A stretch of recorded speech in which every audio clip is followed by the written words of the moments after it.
What if I told you the world has been calling one of history's greatest empires by the wrong name for 2,000 years? Imagine a throne room so vast the ceiling disappears into shadow, the air thick with burning cedar, and the low murmur of 100 ministers bowing in unison. In 1935, a single sealed letter was sent to every embassy on earth. It wasn't a declaration of war or the fall of a king. It was a correction 3,000 years in the making. The West saw Persia, a land of silk, rugs, and exotic enemies. But inside the plateau, a different truth was breathing. This isn't just a name change.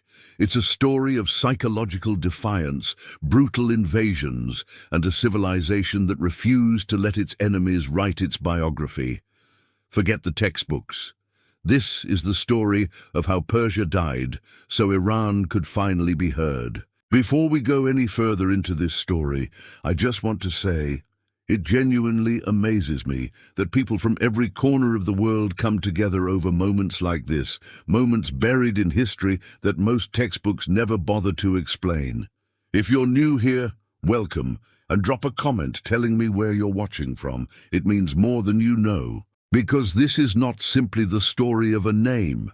It is the story of a civilization that outlived empires, survived invasions that erased entire peoples from the map, absorbed conquerors and slowly made them its own, and then, in a quiet act of defiance dressed up as diplomacy, decided to reclaim an identity that the world had never truly understood. The land that the Greeks called Persia, that Romans feared, that Arab armies swept through, that the Mongols burned and left smoldering, that land had always called itself something else. The story of how Persia became Iran is really the story of who gets to name a civilization and who finally decides they've had enough of someone else's label. To understand what happened in 1935, the year the name officially changed, you have to go back much, much further. You have to go back to a plateau, wind-carved and enormous, surrounded on all sides by mountain chains that acted like natural walls around a world unto itself. This was not a marginal land at the edge of history. This was its center. Traders from the east and west moved through it. Armies crossed it. Prophets walked its dust. The people who settled there thousands of years before the Common Era called their land by a word that meant land of the nobles or land of the Aryans, Aryanem Vaja, in their oldest sacred texts. They already had a name. They always had a name. The Greeks just never used it. When Cyrus the Great rose from the tribe of the Pars, the southwestern province of this plateau, and built what historians would later call the first true world empire, the Greeks observed from the west with a mixture of awe and terror. They named what they saw after the region he came from, Persis, which became Persia. It was a provincial label applied to a civilization that stretched from the shores of the Aegean Sea all the way to the edges of India. Calling the entire empire Persia because its founder came from Fars was like calling the Roman Empire Latium and refusing to update the name for 2,000 years. But that is exactly what the Western world did. The name stuck, passed from the Greeks to the Romans, from the Romans to medieval Europe, from Europe to the modern world, frozen in place, while the civilization it described kept transforming, expanding, collapsing, and rising again in forms the Greeks who invented the label could never have imagined. Cyrus himself would have found the name curious. He did not call himself King of Persia. He called himself King of Kings, Shahanshah, ruler of all peoples. His empire was deliberately built without a single ethnic or religious identity imposed from the top. This is the detail that most histories gloss over, and it matters enormously. When Cyrus entered Babylon, he did not tear down the temples of Marduk. He funded their restoration. When he freed the Jewish exiles who had been held captive for generations, he did not convert them to Zoroastrianism. He sent them home with gold and told them to rebuild their temple. The Cyrus cylinder, one of the most debated artifacts in ancient history, records in his own words a philosophy of rule that sounds almost impossible for its era, that a king should govern through dignity, not domination. For a civilization that the Greeks portrayed as decadent and despotic, that is a staggering contradiction, and that contradiction is the first twist in this story. Because the image of Persia that the West inherited, the silk-draped tyrant, the armies so vast they drank rivers dry, the effeminate king Xerxes trembling before the Spartan few, that image came almost entirely from Greek sources. From the historians and playwrights of a civilization that was, at various points, at war with Persia, the Greeks wrote the history that Europe learned, and the Greeks had every reason to cast their enemy as the villain. What they recorded was not simply fact. It was propaganda wrapped in beautiful prose, and the world accepted it as biography. For centuries, the word Persia carried that shadow, exotic, threatening, opulent, and slightly absurd. The name that Europe used for this civilization was the name its enemies gave it, viewed through the eyes of people who both feared and envied everything it represented. That is the wound that the name change was meant to heal. But healing takes time, and before 1935, this civilization had to survive enough to still be standing, and what it survived would have destroyed almost anything else on Earth. The first test came on horseback from the west. Alexander of Macedon, 22 years old, his army compact and ruthless, crossing into Persian territory in 334 BCE, with the stated goal of avenging Greece and the unstated goal of becoming immortal. Within 5 years, he had done something no one before him had managed. He dismantled the Achaemenid Empire entirely. He burned Persepolis, the ceremonial capital, the heart of Persian royal identity, and watched its cedar columns collapse into ash. Whether it was a calculated act of vengeance or a drunken mistake is a question historians still argue. What is certain is that when the flames died, something fundamental changed. The dynasty that had ruled for 2 centuries was gone, but the civilization it had governed was still there, watching. And then Alexander did something his own generals considered a form of madness. He stopped trying to be Macedonian. He put on Persian robes. He adopted Persian court ceremonies, demanded that visitors bow in the manner of the Persian kings, took Persian wives, and began presenting himself as the legitimate heir to the Achaemenid throne. His Macedonian officers were appalled. Some of them plotted against him. They had come to destroy Persia, not become it. But Alexander understood something they refused to see, that the only way to hold an empire this vast, this ancient, this deeply rooted in its own identity, was to let the empire absorb you as much as you absorbed it. He had conquered the land. The culture was in the process of conquering him back. He died before he could resolve that tension, at 32, in Babylon, in the very heart of the world he had taken.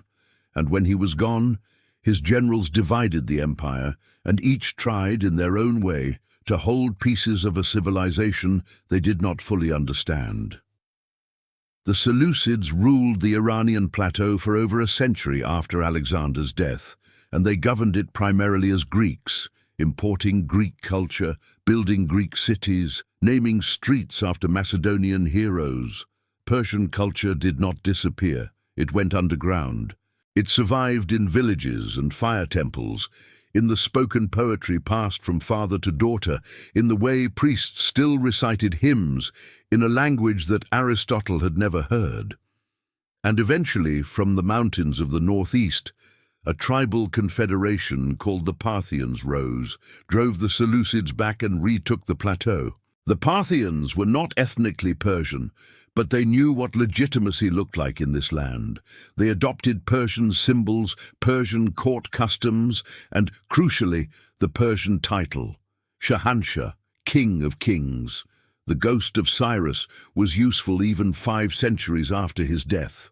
But the fullest restoration came with the Sassanid dynasty in the 3rd century CE, and this is the moment the story catches fire again. The Sassanids did not just rule the plateau. They claimed to be the direct continuation of the Achaemenid bloodline, the rightful heirs of Cyrus and Darius, the restorers of a Persian civilization that had been interrupted but never truly ended. Under their rule, Zoroastrianism was systematized and enforced as state religion. Persian language and culture were elevated with a ferocity that bordered on obsession. They built fire temples across the empire, the way other kings built fortresses, as statements of permanence, as declarations that this civilization had a spiritual backbone that no invasion had ever broken. For 4 centuries, the Sassanid Empire faced the Roman world across the Euphrates and held it at bay. 2 empires, 2 worlds, neither able to destroy the other. It seemed, for a moment, like Persia might simply endure forever. Then came the 7th century, and nothing was the same afterward. The Arab armies that poured out of the Arabian Peninsula after the death of the Prophet Muhammad were unlike anything the Sassanids had faced before. They were not fighting for territory or tribute. They were fighting for God, in the way that people fight when they believe the universe itself is behind them. Within 2 decades, a historically almost incomprehensible span of time, the entire Sassanid Empire collapsed. The last Persian emperor, Yazdegerd III, fled east across his own kingdom with Arab armies behind him, dying obscurely in a miller's house near Merv, killed not by soldiers but by a local man who wanted his jewels. The last king of kings, murdered for his rings. It was the kind of ending that erases dynasties but does not erase peoples. Because what happened next is the part the story never fully tells. The Arabs conquered Persia, but Persia quietly conquered the Arab world. Over the following centuries, Persian scholars became the scribes and administrators of the Islamic Caliphate. Persian poets defined what literary beauty meant in the Islamic tradition. Persian architects designed the great mosques. Persian physicians wrote the medical textbooks that Europe would still be studying 1,000 years later. The language of Rumi, of Hafez, of Ferdowsi, who wrote the Shahnameh, the Book of Kings, a 60,000-verse epic that single-handedly preserved the memory of pre-Islamic Persian civilization and handed it to the future, was not Arabic. It was Persian. Ferdowsi, writing in the 10th century, reportedly spent 30 years on that poem and received almost nothing for it. What he left behind was the cultural memory of an entire civilization stored in verse, a monument more durable than any stone. When they burned libraries, the poem survived. When dynasties fell, the poem remained. It was as if Persian identity had found a way to make itself indestructible by becoming art. Through the Mongol invasions of the 13th century, which killed proportions of the Iranian population that rival the darkest events in human history, through the campaigns of Tamerlane, through the chaos of competing Turkic dynasties, the Persian cultural identity held. It bent, it absorbed, it translated itself into new forms. And then, with the rise of the Safavid dynasty in the 16th century, it did something unprecedented.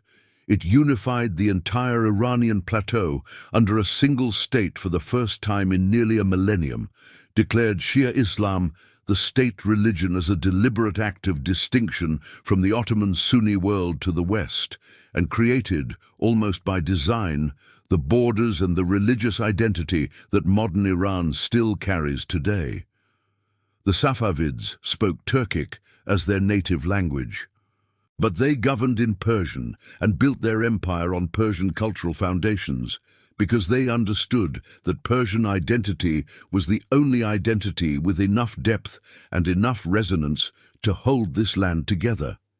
Even a Turkish-speaking dynasty chose to be Persian. And all through this, through Cyrus and Alexander, through the Sassanids and the Arab conquest, through Ferdowsi and the Mongols and the Safavids, the land had been calling itself Iran.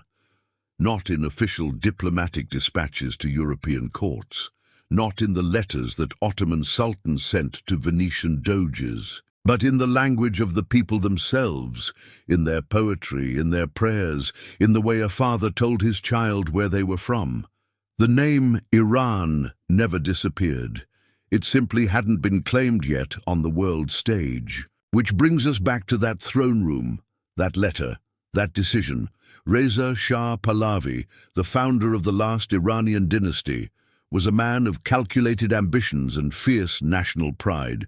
He had watched Persia, Iran, spend the 19th and early 20th centuries carved up between British and Russian spheres of influence, treated as a chessboard by empires that considered it too weak to protest. He had modernized the army, built railways, abolished religious courts, forced men to wear Western suits and women to remove the veil, moves that created as much resistance as progress, but that came from a coherent vision of a nation that needed to stand upright in a modern world.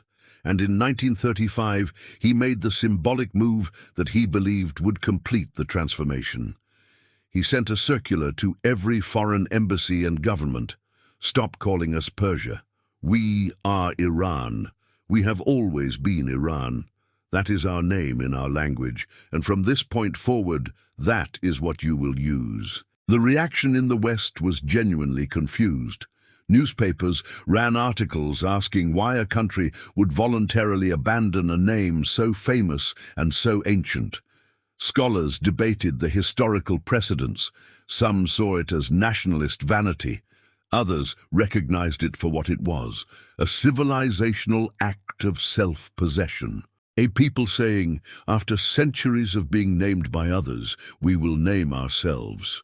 The echoes of that moment reached forward into the 1979 revolution, when the Islamic Republic rose and the West found itself once again reaching for familiar narratives, tyranny, extremism, the exotic enemy, and once again applying labels to a civilization that refused to be reduced to them. The irony that lingered was almost poetic in its cruelty. After 1979, Persia became the soft word, the word that Western tourists whispered when they meant the beautiful thing, the rugs and the poetry and the lost grandeur. Iran became the hard word, the word that arrived on television screens with tension behind it. Two names for one land, one carrying nostalgia and the other carrying news, and neither one fully capturing what the civilization actually was.